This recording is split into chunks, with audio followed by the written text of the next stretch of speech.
ایسی کیا بڑائی ہے اس ظلمت میں جو تمہیں تمہارے اتنے رحمان رب سے تمہیں دور کیے ہوئے. وہ ذات، وہ رحمان جس نے تمہاری زندگی کو مینٹین کیا ہوا، ایک ایک تمہاری سانس اس کے قبضے میں، اس نے مینٹین کیا. یہ اس کی نظر کرم ہے کہ میرے مسلز میں اتنی انرجی ہے، جو میں چلتی ہوں، جو ہم کھاتے ہیں، ہماری اس زبان سے اگر اس کی نظر کرم اٹھ جائے، یہ زبان منہ میں ہوتے ہوئے بھی کچھ نہ، میں بول نہیں سکتی، میں سوالو نہیں کچھ کر سکتی، زندگی ختم ہو جائے، ایک ذرہ میری باڈی کا اگر ایک کوئی ایک نرو سے اس کی نظر کرم اٹھ جائے، وہ نرو کام کرنا چھوڑ دے تو میری زندگی مفلوج ہو جائے. تو یہ اتنا رحمان جو رب تعالیٰ ہے، جو ہر لمحے مجھے رزق دے رہا ہے، میری کیئر کر رہا ہے، مجھے پتہ بھی نہیں ہے اور کس کس طریقے سے مجھ سے لاڈ کر رہا ہے اور مجھ سے پیار کر رہا ہے، اور میری حفاظت کا اتنا جامع اس نے نظام آسمانوں میں بنایا ہوا ہے اور زمین میں بنایا ہوا ہے، اور گریویٹیشنل فورس کو میرے لیے مسخر کیا ہوا ہے. یہ ایک لمحے کے لیے مجھے گرنے نہیں دیتی.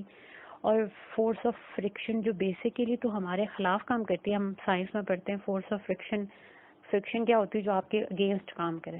لیکن اگر یہی اگینسٹ کام کرنے والا فیکٹر ہماری لائف میں نہ ہو تو ہم موومنٹس نہیں کر سکتے، ہم سلپ کر جائیں چیزوں کے اوپر سے. تو اللہ تعالیٰ نے کیسے اپوزنگ فیکٹرز بنائے اور پھر ان کو انسان کے لیے مسخر کر دیا، ہماری خدمت میں لگا دیا. اتنا رحمان جو ہے، اور پھر وہ بار بار اللہ تعالیٰ کانٹیکٹ میں کہنے میں وہ رحمان ہوں، تم کچھ بھی کراؤ، تم کفر بھی کر دو، تم شرک بھی کر دو، اگر تم موت سے پہلے پہلے میری بارگاہ میں غفور الرحیم، تم میری بارگاہ میں لوٹو تو صحیح، تم ہمیشہ مجھے وہاں پہ کھڑا پاؤ گے. اللہ تعالیٰ کہتے ہیں ارجی الی ربک کا. ارجی کا جو ورڈ ہے اس کا ترجمہ بنتا ہے لوٹ آؤ. اور یہ لوٹ آؤ ایسے ہی نہیں ہم کہتے ہیں کہ جسٹ لوٹ آؤ. یہ وہ لوٹ آؤ جو ایک ماں جو صبح سے شام تک اپنی اولاد کا انتظار کر رہی ہے، وہ بے چین ہو کے دروازے میں کھڑی ہے، اور پھر جس طرف سے شاید وہ اپنی اولاد کو آواز دیتی ہوگی کہ اب لوٹ بھی آؤ. مطلب وہ ایک فریکشن ہے آف دا لو جس سے اللہ تعالیٰ اپنے بندے کو ہر لمحہ پکارتے ہیں، اور ملائکہ سے کہتے ہیں کہ خبردار مت لکھنا ابھی اس بندے کا یہ گناہ یا اس کی برائی، کیونکہ یہ لوٹ آئے گا. اللہ کو ہم سے اتنی امید ہے کہ اس کی اتنی رحمتیں ہم پہ ہر وقت نازل ہوئی ہے، میرا بندہ لوٹ آئے گا.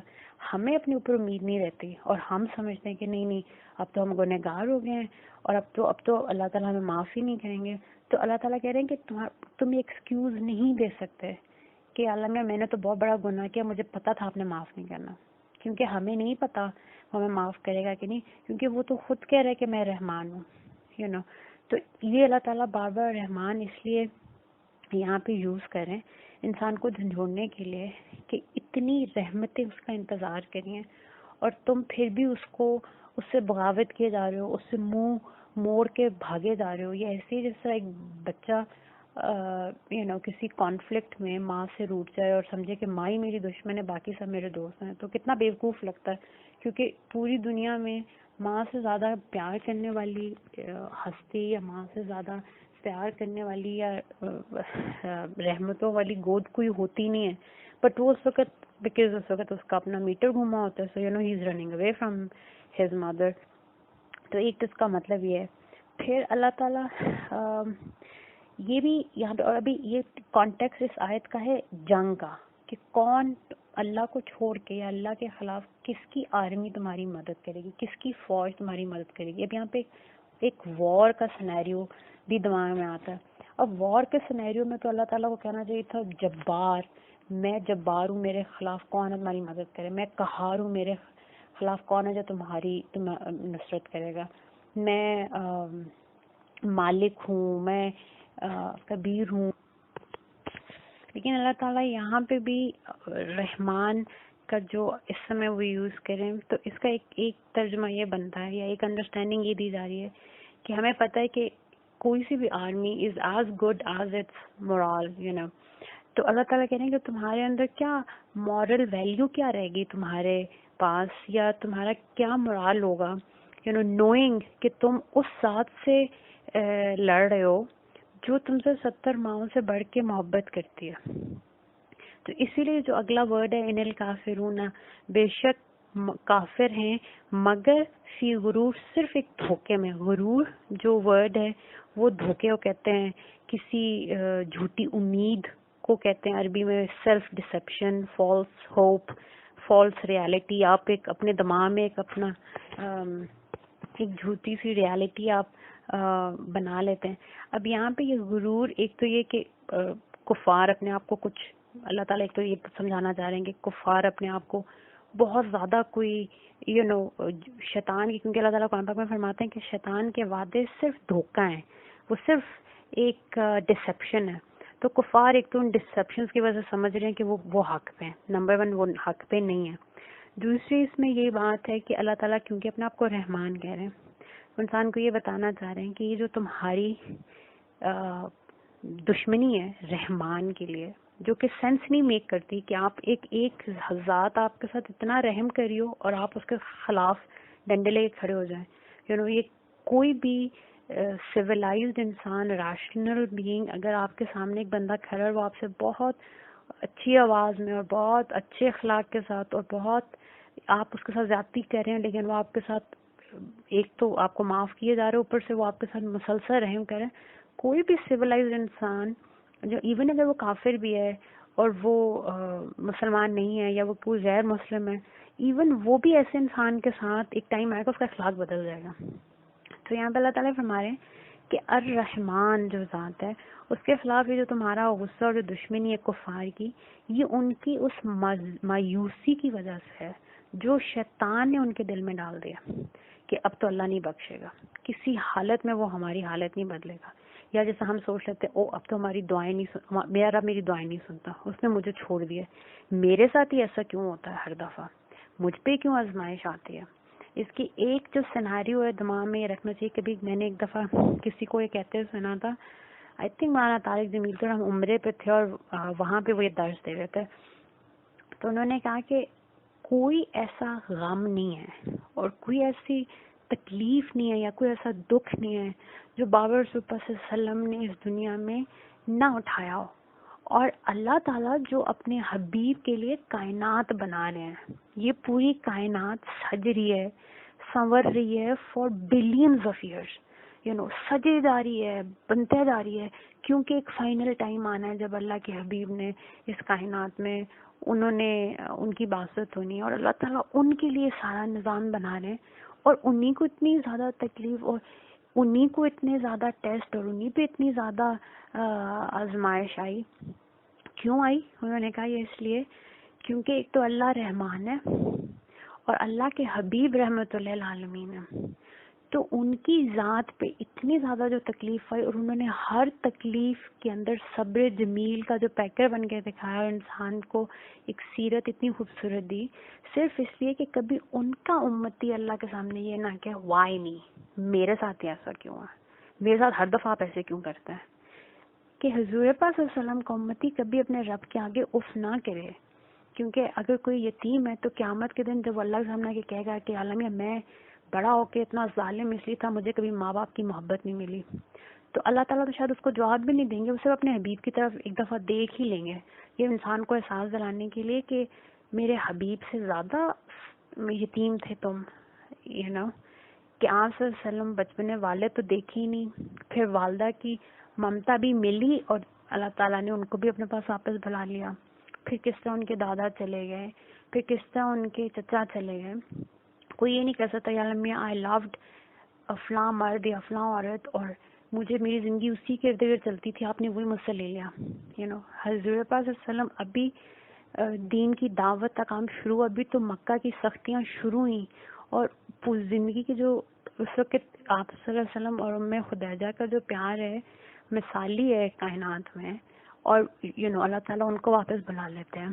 پھر اولاد کا غم اگر کوئی کہے کہ جی میں اس لیے ایسا ہو گیا مجھے اولاد کا غم دیا یا اولاد ہی نہیں دی، تو اگر آپ حضرت صلی اللہ علیہ وسلم کی لائف میں دیکھیں تو آپ نے حضرت بی بی فاطمہ کو چھوڑ کے اپنے بیٹوں کو، اپنی بیٹیوں کو اپنے ہاتھوں سے قبروں مبارک میں اتارا ہے. پھر آپ کو گھر چھوڑنا پڑا.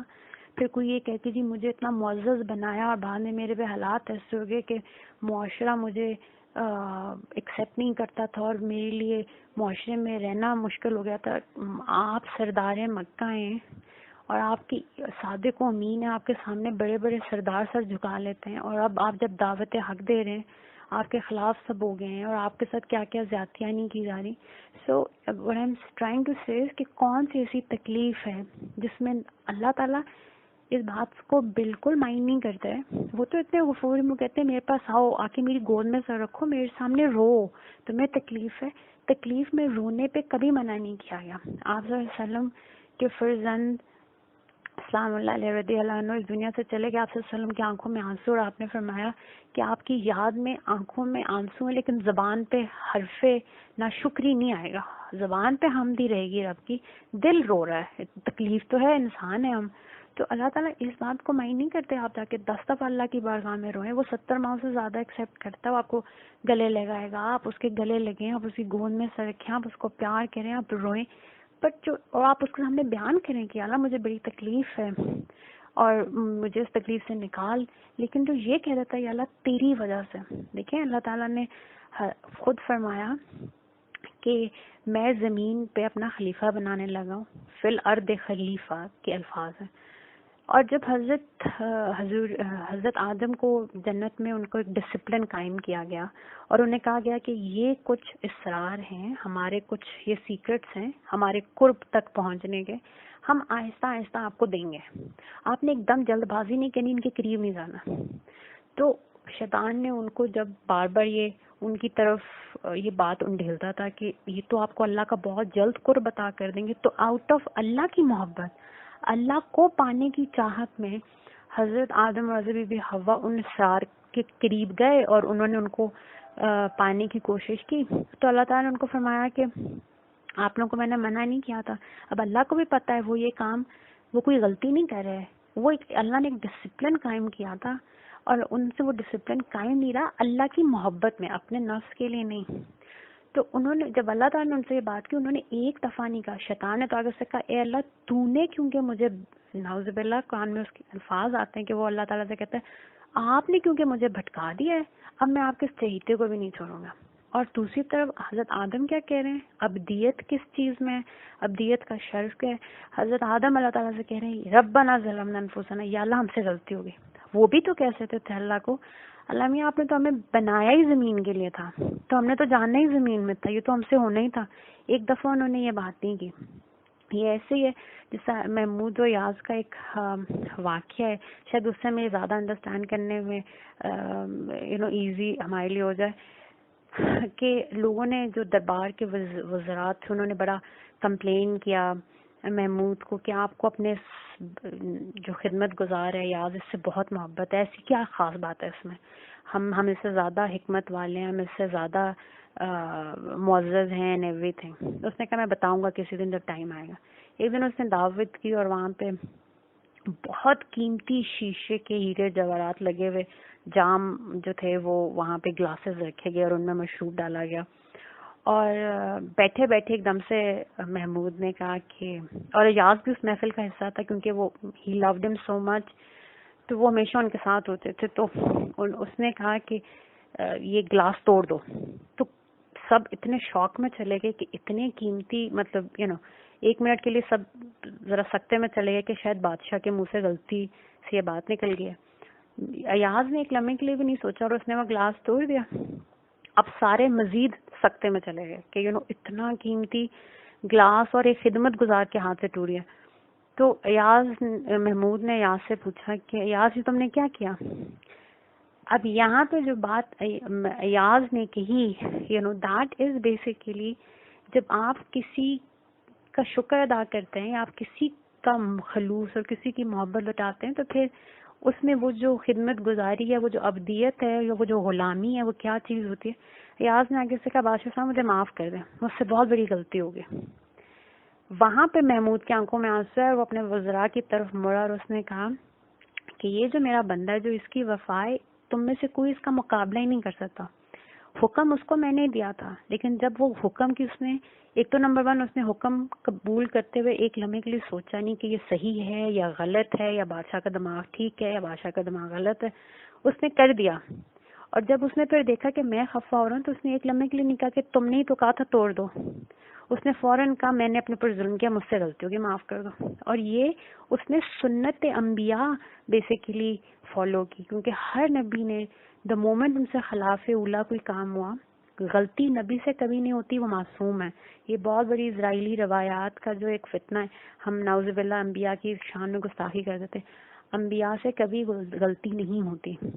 بٹ یہ خلاف اولا ہوا، اور اس خلاف اولا میں ہر نبی کا جملہ یہ ہوتا تھا ربنا ظلمنا انفسنا لا الہ الا انت سبحانک انی کنت من الظالمین. ہر کسی نے کہا یا اللہ میں نے ظلم کر دیا، مجھے معاف کر دے.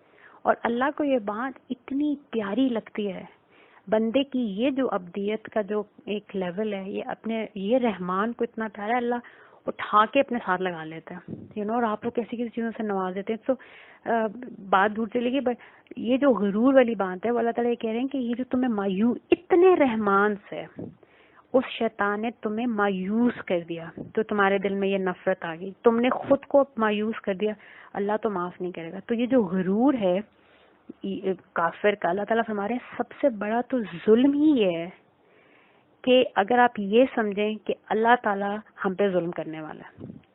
سب سے بڑا غرور یہ ہے، سب سے بڑا دھوکہ یہ ہے اگر انسان یہ سمجھے نعوذ باللہ رحمان ظالم ہے. رحمان ظالم ہو ہی نہیں سکتا، تو انسان کے لیے یہاں پہ میسج ہے، مسلمانوں کے لیے، مومنین کو اللہ تعالیٰ یہاں پہ بات بتا رہے ہیں کہ اگر تم اپنا مان اور اپنی امید اور اپنا فیتھ رحمان میں نہیں ڈالو گے، جسٹ بیکاز تم خود ڈس اپوائنٹ ہو گئے اپنے آپ سے، یا تم خود ڈسلوژن ہو گئے اپنے ظلم کی وجہ سے کہ تم سے اتنا بڑا گناہ ہو گیا، کیسے اللہ معاف کرے گا، مولوی صاحب نے تو یہ فتویٰ لگا دیا، فلاں نے تو یہ فتویٰ لگا دیا، میرے اپنے نفس نے مجھ پہ یہ فتویٰ لگا دیا. تو پھر اللہ کے پاس اگر نہیں جا رہے تو پھر کون سی ایسی آرمی ہے یا کون سی ایسی جائے پناہ ہے جہاں پہ تم رحمان کو چھوڑ کے چلے جاؤ گے.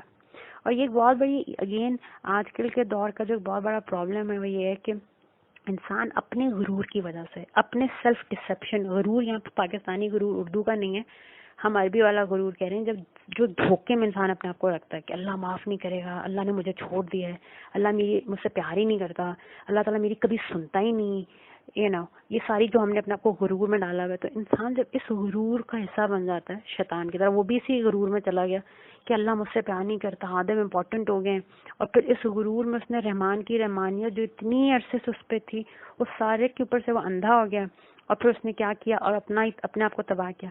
تو اس غرور کی وجہ سے جو انسان ہے وہ اللہ تعالیٰ کے ساتھ غصے میں آ جاتا ہے اور پھر ایتھیسٹ بن جاتا ہے یا انٹاگنسٹ بن جاتا ہے، میں تو اللہ بھی یقین نہیں کرتا، اللہ ہے ہی نہیں، نعوذ باللہ. اور پھر آپ دیکھیں ایسا بندہ کبھی بھی خوش نہیں ہوتا.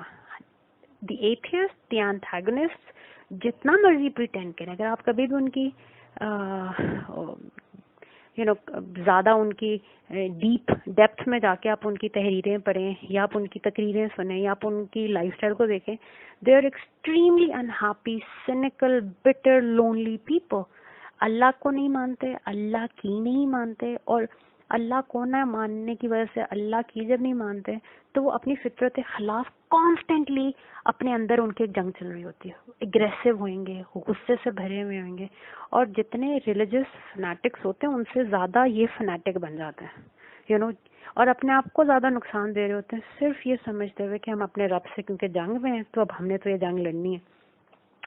آیت نمبر 22 اگین جو کوسچن دونوں جو پہلے بھی دو گزرے ان کی بھی شروع ایک ہی جیسے تھے، آمنتم من فی السماء ام آمنتم من فی السماء، ان دو کوسچنز کا بھی جو سٹارٹ ہے وہ ایک ہی جیسا ہے. امن ھذا الذی، کون ہے پھر وہ، اور آگے پھر جس کی فوجیں ہوں گی. سیکنڈ کوسچن آ رہا ہے امن ھذا الذی، کون سی پھر وہ ذات ہے، یرزقکم، جو تمہیں کھانا کھلائے گی یا تمہیں رزق دے گی. اور رزق میں صرف کھانا نہیں آتا، رزق میں محبت آ جاتی ہے، رزق میں کیئر آ جاتی ہے، رزق میں آپ کی قسمت، تقدیر، your friends, your family, every provision, ہر چیز. جو میرے جسم میں صحت ہے یہ بھی، میرے دل میں اچھے خیالات آتے ہیں یہ بھی، میری اچھی نیت ہے یہ بھی، مجھے نیچر کو دیکھ کے خوشی فیل ہوتی ہے یہ بھی، میرے دل میں نرمی، سب رزق ہے. اللہ تعالیٰ کہہ رہے ہیں کون سی ایسی ذات ہے جو تمہیں رزق دے گی، ان امسک رزقا، اگر امسک رزقہ ہو، اگر اللہ اپنے رزق کو روک دے. رازق تو وہی ہے، ہم نے پہلے پڑھ لیا. اللہ تعالیٰ نے فرمایا رزق میں دیتا ہوں, میں رحمان ہوں, میں رزق دیتا ہوں. اور یہی امسکا کا جو ورڈ ہے, میں نے کہا تھا کہ یہ امپورٹنٹ ہے کیونکہ پہلے بھی گزرا ہے, یہ وہی امسکا ہے جو وہاں پہ یوز ہوا ما یمسکوہن, ٹھیک ہے, کس نے تھاما ہوا ہے ان کو مگر رحمان نے. اور یہاں پہ اللہ تعالیٰ کہہ رہے ہیں اور اگر وہ روک لے, وہ تھام لے اپنی رزق کو, تو اسٹریٹجیکلی ایک ہی ورڈ ہے لیکن اسٹریٹجیکلی یوز کیا جا رہا ہے نا. تو پہلی آیت میں جو آپ تدبر کر رہے ہیں, آپ غور و فکر کر رہے ہیں, اب یہاں پہ وہ کوشچن میں یوز ہو رہے ہیں وہی تدبر والے الفاظ, so this is how اللہ تعالیٰ questions, اور پھر آپ اس پہ تدبر کرتے ہیں اور پھر آپ نیکسٹ کوشچنس پہ آتے ہیں اور وہ تدبر آپ کو ہیلپ کر رہا ہوتا ہے. تو اللہ تعالیٰ یہاں پہ یہ فرما رہے ہیں کہ چلو تم ایک آرمی کے ساتھ لڑنے بھی آ گئے, لیکن اب لنچ بریک آ گئی, کس کا کھانا کھاؤ گے, کس کا عطا کیا ہوا رزق کھاؤ گے؟ یہ جو تمہارے ساتھ لڑنے آئے ہیں اللہ کے خلاف, کیا یہ زمین سے پھل اگا رہے ہیں, کیا یہ زمین سے سبزیاں اگا رہے ہیں, کیا آسمان سے پانی یہ برسا رہے ہیں, کیا یہ چرند پرند کو یہ تمہارے لیے پیدا کرتے ہیں کہ تم ان کو مزے مزے سے باربیکیو کر کے کھاتے ہو؟ تمہاری ڈگنیٹی اور لائلٹی کدھر چلی گئی؟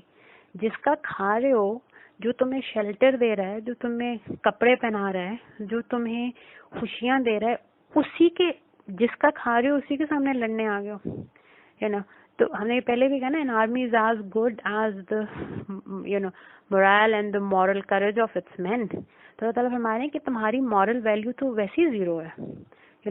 ڈگنیفائڈ جو لوگ ہوتے ہیں وہ تو اپنے زمین کے لیے لڑتے ہیں کہ جی ہماری مدر لینڈ ہے, ہماری ماں ہے, ہمارے لیے کچھ پرووائڈ کرتی ہے, تو اللہ تعالیٰ یہ کہہ رہے ہیں کہ تمہاری اپنی دنیا میں تم کہتے ہو یہ بڑے مان والے لوگ ہیں, یہ بڑے ڈگنیٹی والے لوگ ہیں, یہ بڑے ان کی ویلیوز ہیں, یہ اپنے مدر لینڈ کو, اپنی ماں کو ڈیفینڈ کرتے ہوئے مر گئے یا اس کو ڈیفینڈ کرنے کے لیے لڑ رہے ہیں. تو تم کس کے لیے, what the heck are you fighting for? تم رازق کے سامنے کھڑے ہو گے, جس کا کھا رہے ہو اس کے سامنے تمہاری حیثیت کیا ہے, اور تم آج اس کے سامنے کھڑے ہو. تو اس آیت کا جو اینڈ ہے وہ اللہ تعالیٰ فرماتے ہیں بل لجو, بل مگر لجو, تم لجو جو ہے الجھنا, جو ہمارا اردو کا ورڈ ہے وہ بھی اسی لجا سے ہی نکلا ہے. اس کا مطلب ہوتا ہے ایک انسسٹنٹلی اور ایروگینٹلی اور ضد میں اور مسلسل الجھتے رہنا, مسلسل آرگیو کرنا. جب ایسا آرگیو اور ایسا الجھنا جس میں آپ سویلائز نہیں رہتے, ریشنل نہیں رہتے, لاجیکل کنورسیشن ختم ہو جاتی ہے, آپ شارٹ ٹیمپرڈ ہو جاتے ہیں, آپ کی زبان گندی ہو جاتی ہے, آپ اونچے بولنا شروع کر دیتے ہیں. تو لجو جو ہے, لجا کا ایک مطلب تو ہوتا ہے کہ انسسٹنٹلی بےہودہ بات سے بس الجھتے رہنا, کیونکہ ایک نیچر, ایک بعض لوگوں کی نیچر ہوتی ہے کہ وہ وہ آپ سے الجھتے رہیں گے, تو اللہ تعالیٰ یہ فرما رہے ہیں کہ یہ صرف یہ سب ان کی مت کیوں ماری گئی ہے, بل لجو, مگر یہ کہ یہ لوگ ان کی نیچر ہی ہے, یہ سنیں گے نہیں اپنے رب کی آیات کو, یہ اس کے رحمان کے ان کے اوپر جو فضل کرے میں اس کو کبھی اپریشیٹ نہیں کریں گے, کیونکہ یہ کافر لوگ ہیں. کافر کون ہوتا ہے؟ جو جانتے بوجھتے آنکھیں بند کر لے, جس کو حق پتا ہو اور پھر وہ آنکھیں بند کرے, اس کو کافر کہتے ہیں. ورنہ جاہل ہوتا ہے جس کو سمجھ ہی نہ ہو, تو کافر ہوتا ہے جس کو ہوش ہوتی ہے ساری, بٹ کیونکہ اس نے آپ کی بات کی اگینسٹ بات کرنی ہے تو وہ پھر آنکھیں بند کر لیتا ہے. تو اللہ تعالیٰ کہہ رہے ہیں ان کی نیچر ہے الجھنا, بل لجو, مگر یہ, اور ایک لجا کا مطلب ہوتا ہے کراشنگ ویو, وہ ویو جو آ کے لگتی ہے کہیں پر ختم ہو جاتی ہے, ٹوٹ جاتی ہے. تو اللہ تعالیٰ ہمارے یہ ان کا الجھنا, بل لجو فی اتوویوں و نفور, اور یہ الجھ کیوں رہے ہیں, ان کی جو پیچھے ان کی اسٹیٹ آف مائنڈ اور اسٹیٹ آف ہارٹ کیا, اتوون کہتے ہیں حدوں کو توڑنے والے کو, جو بھی کراس کر دے لمٹ کو, اور نفور کہتے ہیں جس سے ہمارا اردو کا لفظ نکلا, تو نفرت کا ورڈ بھی اسی سے نکلا ہے. اور ایک نفور کا مطلب ہوتا ہے کہیں سے بھاگ جانا, کہیں سے ڈیفینسو پوزیشن میں چلے جانا. تو یہ لوگ حق سے بھاگنے والے ہیں, ان کے اندر اتنی نفرت ہے کہ حق ان کے سامنے کھڑا ہے اور ان کے سامنے رحمان کھڑا ہے, لیکن کیونکہ نعوذ باللہ ان کا غرور ان کو اس سے نفرت میں مجبور کر رہا ہے, ان کو جو دھوکا ہے ان کے نفس کے اندر, تو اس کی وجہ سے یہ پہچانتے ہی ہم سے پیار کرتا ہے, یہ ہمارا رحمان رب ہے, لیکن اپنے اس نفس کی ہوا کے پیچھے، اس کی پیروی کے پیچھے یہ پھر اپنے رب سے نفرتوں میں بھاگتے جاتے ہیں، اسے منہ موڑ کے بھاگتے جاتے ہیں. اور کیونکہ یہ حدوں کو توڑنے والے، اب یہ دونوں اسٹیٹس ہمیں بتا دیں گے. اللہ تعالیٰ کہہ رہے ہیں یہ اس لیے الجھ رہے ہیں، یا تو ان میں یہ دونوں باتیں یا ان میں سے کوئی ایک بات ہے، یا اپنے رب سے نفرت کرتے ہیں، اس سے منہ پھیر کے بھاگے، اتوون یا یہ حدوں کو توڑنا پسند کرتے ہیں، ان کو چسکا ہے اپنے رب کی لگائی ہوئی حدوں کو توڑنے کا، یا یہ دونوں باتیں ان کے اندر ہیں. تو اللہ تعالیٰ ہمیں کفار کے حال تک پہنچنے سے بچائیں، اللہ تعالیٰ ہمیں کفر سے بچائیں، اللہ تعالیٰ ہمیں شیاطین سے، چاہے وہ جنوں میں سے ہو، انسانوں میں سے ہو، ان سے ہمیں اپنی حفاظت اور پناہ میں رکھیں. اللہ تعالیٰ ہمیں اپنے نفس کے شر اور شوق سے اپنی حفاظت اور پناہوں میں رکھیں. آمین. صدق اللہ العظیم.